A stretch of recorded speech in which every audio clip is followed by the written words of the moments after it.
ടോക്സിലേക്ക് സ്വാഗതം. റോമ 8:28 ദൈവത്തെ സ്നേഹിക്കുന്നവർക്ക്, അവിടുത്തെ പദ്ധതി അനുസരിച്ച് വിളിക്കുന്നവർക്ക് അവിടുന്ന് സകലവും നന്മയ്ക്കായി പരിണമിപ്പിക്കുന്നു. എൻ്റെ യേശു എത്ര നല്ലവൻ, മനോഭാരത്താലഞ്ഞ് മനോവേദനയാൽ നിറഞ്ഞ് മനമുരുകി ഞാൻ കരഞ്ഞിടുമ്പോൾ എൻ്റെ യേശു എത്ര നല്ലവൻ, എൻ്റെ യേശു എത്ര നല്ലവൻ. മനോഭാരത്താലഞ്ഞ് മനോവേദനയാൽ നിറഞ്ഞ് മനമുരുകി ഞാൻ കരഞ്ഞിടുമ്പോൾ എൻ്റെ യേശു എത്ര നല്ലവൻ, എൻ്റെ യേശു എത്ര നല്ലവൻ. ഒരു നാളും കൈവിടില്ല, ഒരു നാളും ഉപേക്ഷിക്കില്ല, ഒരു നാളും കൈവിടില്ല, ഒരു നാളും ഉപേക്ഷിക്കില്ല, ഒരു നാളും മറക്കുകയില്ല. എൻ്റെ യേശു എത്ര വിശ്വസ്തൻ, എൻ്റെ യേശു എത്ര നല്ലവൻ. കർത്താവിൽ പ്രിയ സഹോദരങ്ങളെ, നമുക്ക് ഇന്ന് സഹനത്തെക്കുറിച്ച് ധ്യാനിക്കാം. സഹനം നമുക്ക് വന്നു കഴിയുമ്പോൾ നമ്മൾ എങ്ങനെ അതിനെ അഭിമുഖീകരിക്കണം എന്ന് തിരുവചനത്തിലൂടെ നമുക്ക് മനസ്സിലാക്കാം.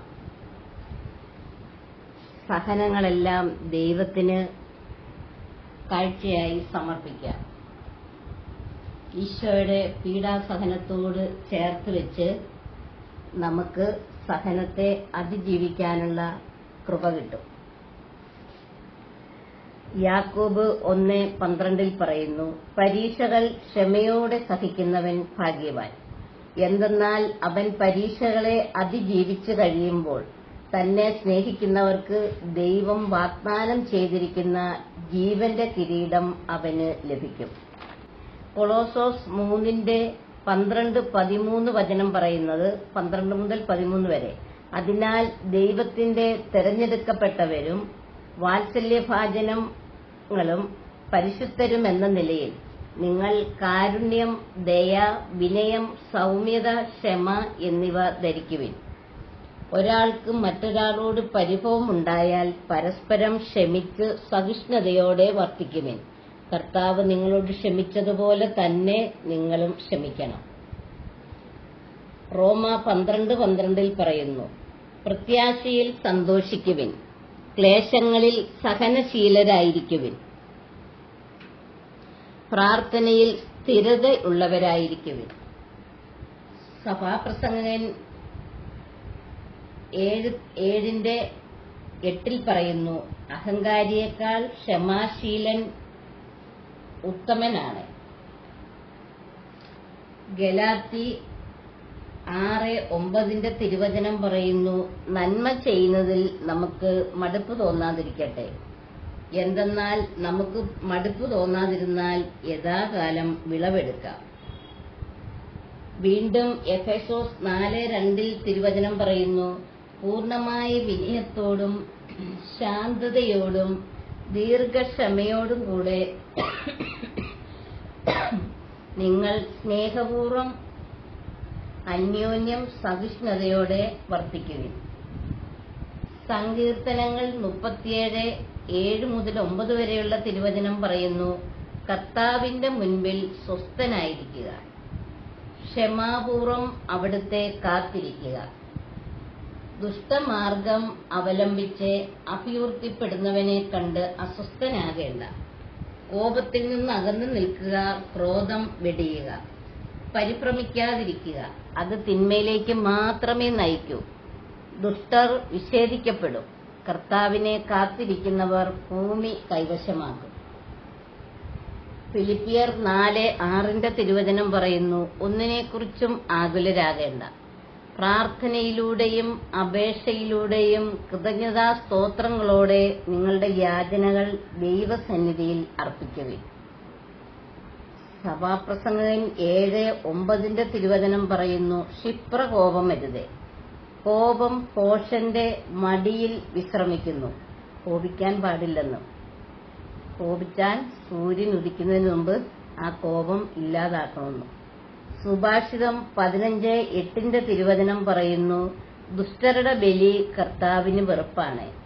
സത്യസന്ധരുടെ പ്രാർത്ഥന അവിടുത്തെ സന്തോഷിപ്പിക്കുന്നു. മുൻകോപി കലഹം ഇളക്കിവിടുന്നു, ക്ഷമാശീലൻ അത് ശമിപ്പിക്കുന്നു. അപ്പോൾ കോപമുള്ളവൻ കലഹം ഉണ്ടാക്കും, ക്ഷമയുള്ളവൻ അത് സൗമ്യതയോടെ ശമിപ്പിക്കും. ജെറമ്യ 29:11 പറയുന്നു, നിങ്ങളെക്കുറിച്ചുള്ള പദ്ധതി എന്റെ മനസ്സിലുണ്ട്. നിങ്ങളുടെ നാശത്തിനല്ല, ക്ഷേമത്തിനുള്ള പദ്ധതിയാണത്.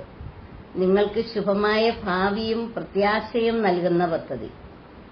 1 സാമുവേൽ 13:13 പറയുന്നു, സാമുവേൽ പറഞ്ഞു, നീ വിഡ്ഢിത്തമാണ് ചെയ്തത്. നിന്റെ ദൈവമായ കർത്താവിന്റെ കൽപ്പന നീ അനുസരിച്ചില്ല.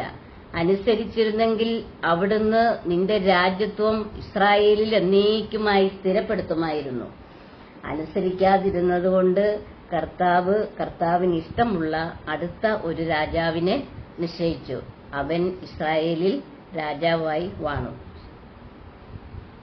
സങ്കീർത്തനം 75:2 പറയുന്നു, ഞാൻ നിർണയിച്ച സമയമാകുമ്പോൾ ഞാൻ നീതിയോടെ വിധിക്കും. റോമ 5:3-4 തിരുവചനം പറയുന്നു, നമ്മുടെ കഷ്ടതയിൽ നാം അഭിമാനിക്കുന്നു. കഷ്ടത സഹനശീലവും, സഹനശീലം ആത്മധൈര്യവും, ആത്മധൈര്യം പ്രത്യാശയും ഉളവാക്കുന്നു എന്ന് നാം അറിയുന്നു. പ്രത്യാശ നമ്മെ നിരാശരാക്കുന്നില്ല. പ്രത്യാശയുണ്ടെങ്കിൽ നമ്മൾ ഇന്നേ നാളെ കിട്ടും, മറ്റന്നാൾ കിട്ടും, ഇങ്ങനെ നമ്മൾ പ്രതീക്ഷിച്ചുകൊണ്ടിരിക്കും. സഹനങ്ങളെല്ലാം ദൈവിക പദ്ധതിയുടെ ഭാഗമാണ് സഹോദരങ്ങളെ. ഈശോയുടെ പീഡാനുഭവത്തോട് ചേർത്ത് വെച്ച് സഹിച്ച് സമർപ്പിക്കുമ്പോൾ നമ്മൾ സ്വയം വിശദീകരിക്കപ്പെടുകയും അനേകരുടെ വിശദീകരണത്തിനും രക്ഷയ്ക്കും വേണ്ടി നമുക്ക് അത് ഉപകരിക്കും, അത് പ്രാർത്ഥിക്കും. സഹനം കർത്താവിന് കാഴ്ചവെക്കാം. സഹനമുണ്ടാകുമ്പോൾ നാം മറ്റുള്ളവരെ പഴിക്കരുത്. ദൈവകരങ്ങളിൽ നിന്ന് നാം സഹനത്തെ സ്വീകരിക്കണം. ആ സഹനങ്ങളിൽ ദൈവത്തെ സ്തുതിച്ച് പരിശുദ്ധാത്മാവ് കൊണ്ട് നിറയണം. ദൈവിക പദ്ധതി എന്താണെന്ന് നമുക്ക് മനസ്സിലാക്കണം. സഹിക്കുന്നവര് അവരുടെ സഹനങ്ങളിൽ തന്നെ അവരുടെ പാപങ്ങളെല്ലാം മോചിപ്പിക്കപ്പെട്ടു കഴിഞ്ഞു എന്നാണ് പറയുന്നത്. അതുകൊണ്ട് സഹനം വരുമ്പോൾ നമുക്ക് പരിഭ്രമിക്കാതിരിക്കാം. സഹനത്തെ ഓർത്ത് ദൈവത്തിന് നന്ദി പറയാം. സഹനം ദൈവകരങ്ങളിൽ നിന്ന് സ്വീകരിക്കാം. അനുദപിച്ച് നമുക്ക് ദൈവത്തിലേക്ക് തിരിയാം. അനേകം വിശുദ്ധരെല്ലാം അനേകം സഹിച്ചിട്ടുണ്ട്, ഒരുപാട് സഹിച്ചിട്ടുണ്ട്. അൽഫോൻസാമയൊക്കെ ചെറുപ്പത്തിലെ രോഗിയായി മാറിയതാണ്. അൽഫോൻസാമ ജോലി എടുക്കാതിരുന്നപ്പോൾ മറ്റ് സിസ്റ്റർമാര് കുറ്റപ്പെടുത്തതാണ്. അങ്ങനെ ഒത്തിരി സഹിച്ച അൽഫോൻസാമ മരിച്ചത്. ജോബ് പറയാണ്, ജോബ് ഒരുപാട് സഹിച്ചു. ജോബ് പറയാണ്, ദൈവകരങ്ങളിൽ നിന്ന് നന്മ സ്വീകരിച്ച നാം തിന്മ സ്വീകരിക്കാൻ എന്തിനാണ് മടിക്കുന്നതെന്ന്. അപ്പോൾ പ്രിയപ്പെട്ട സഹോദരങ്ങളെ, നമുക്ക് സഹനങ്ങളെ കാഴ്ചയായി സമർപ്പിച്ചുകൊണ്ട് സഹനങ്ങളെ അതിജീവിക്കാനുള്ള കൃപ കിട്ടാൻ നമുക്ക് ദൈവത്തോട് പ്രാർത്ഥിക്കാം. ജോബ് സഹനങ്ങളിൽ പരിഭ്രമിക്കാതിരുന്നതുപോലെ നമുക്കും പരിഭ്രമിക്കാതിരിക്കാം. ജോബിനെ പോലെ ആഴമായ വിശ്വാസത്തോടെ പ്രത്യാശയോടെ നമുക്കും സഹനത്തെ നേരിടാം. അതിനുവേണ്ടി നമുക്ക് ദൈവത്തോട് പ്രാർത്ഥിക്കാം. അതിനുവേണ്ടി പരിശുദ്ധ അമ്മയുടെ സഹായം നമുക്ക് തേടാം. നന്മ നിറഞ്ഞ മറിയമേ സുസ്തി, കർത്താവ് അങ്ങയോടുകൂടെ സ്ത്രീകളിൽ അങ്ങ് അനുഗ്രഹിക്കപ്പെട്ടവളാകുന്നു. അമ്മയുടെ ഉദരത്തിൻ ഫലമായി ഈശോ അനുഗ്രഹിക്കപ്പെട്ടവനാകുന്നു. പരിശുദ്ധ അമ്മേ, തമ്പുരാന്റെ അമ്മേ, പാപികളായ ഞങ്ങൾക്ക് വേണ്ടി ഇപ്പോഴും ഞങ്ങളുടെ മരണസമയത്തും തമ്പുരാനോട് അപേക്ഷിക്കണമേ. ആമേൻ.